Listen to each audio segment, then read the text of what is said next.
sempre.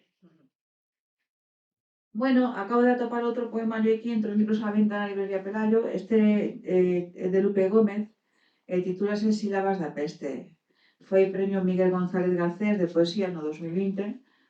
Está editado pola Deputación da Coruña. Se queres. Vamos. Mulleres ocultas, de vocación seus soños. Inventamos novos placeres, debuxando outras siluetas nas contorsións da noite. Pois eu continuo co escolma poética dun peixe na corsa de María Cotelo. Sai o sol porque eu quero. E porque ti me miraches polo revés do espello, pero tiveches medo. Ese coitelo silencioso que tatúa con furia e déixate calmo e quedo. Un receo dun segundo, pero sabes que foi certo. E todo é porque non ves que es pegada no vento, cantiga nas tebras e sempre xa o meu centro.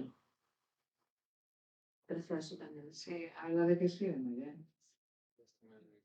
O ruido aquel que quebrou tanto silencio e fixo de nós veciñas, amigas, irmáns. Ata nais e pais, Como é que podes esquecer aquelas que berraron? as cores paupérrimas que ergueron a bandeira. Eran as últimas. Acaso crees que soñaban con mercar? Asinar o meu despido? Presumir de ser conservador? Esas cadeas. Moi ben.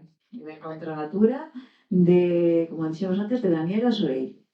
Moi recomendable tamén para ler aquí na librería Pelayo, poderlo atopar para mercar. Bueno, na librería Pelayo hai que decir que podes atopar de todo. Narrativa, literatura, dramaturxia, de todo tipo de libros, de filosofía, de arte. Libros técnicos, Libros técnicos. Bueno, creo que Sara escollernos tamén outro librito por aquí, das nosas formas que temos por aquí. Que escolleches ahora, Sara? Escogí uno de Leire Bilbao y se titula O mundo é unha horta, para volver al tema de la naturaleza, que es importante, ¿no? Sí. Bueno, no universo hai unha horta, cuberta de árbores e aves, que regan as nubes e cairean os mares. No universo hai unha horta que está chea de vexetais, que a cuidan con paciencia e o calivicia dos animais. No universo hai unha horta refrescada polo xeo, enchoupada polos ríos e secada polo vento. No universo hai unha horta que cada día se ergue, que cada día se deita con roupa diferente.